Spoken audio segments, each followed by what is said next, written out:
Сәлеметсіздер ме? Бүгінгі біздің тақырып ежелгі адамдар. Қазақстан тарихы 5-ші сыныпқа арналған.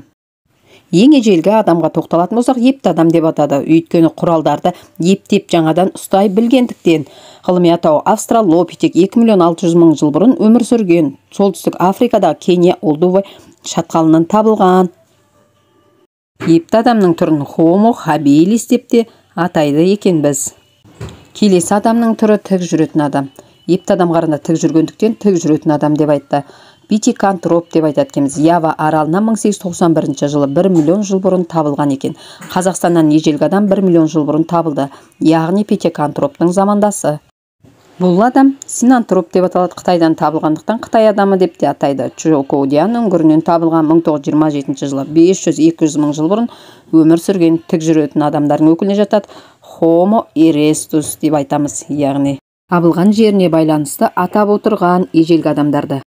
Бұл адамның түрі неандертал деп аталады. Германия жерінен неандертал шатқалынан табылғандықтан неандертал адамы деп атау берді. Өзбекстан жерінен 1938 жылы 9 жастағы баланың сүйегі табылған. Тесіктас үңгірінен 135 мың жыл бұрын өмір сүрген. Бұл адам түрін зерттеген ғалым, тарихшы Окладников. Саналы адам 40-35 мың жыл бұрын өмір сүрген. Франциядан табылған. Франциядағы Кроманьон үңгірінен. Сондықтан кроманьондық деп те атайды екен. Homo sapiens деп айтамыз.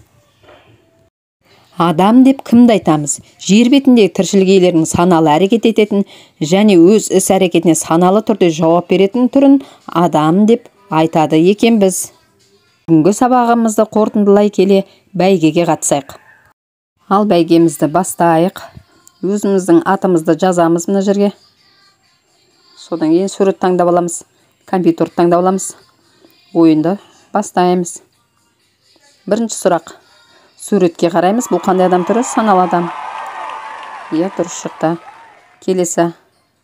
Бәйгеміз жалғасып жатыр. 2 миллион 600 мың жыл бұрын өмір сүрген адам бұл. Ең алғашқы Австралопитегі. Келесі. Кроманьон адамы табылған аумақ дейді. Франциядан. Одан кейін неандертал баланың сүйегі зерттеген ғалым Окладников, Алексей Павлович Окладников. Айғаным бәйгеден озды. Homo sapiens қандай адам түрі? Саналы адам. Келесі сұрағымыз. Бұл адам қай жерден табылғанын табады екенбіз? Чжоукоу үңгірінен. Қытай адамы, яғни. Бәйгеміз аяқталды. Айған мәреге бірінші жетті.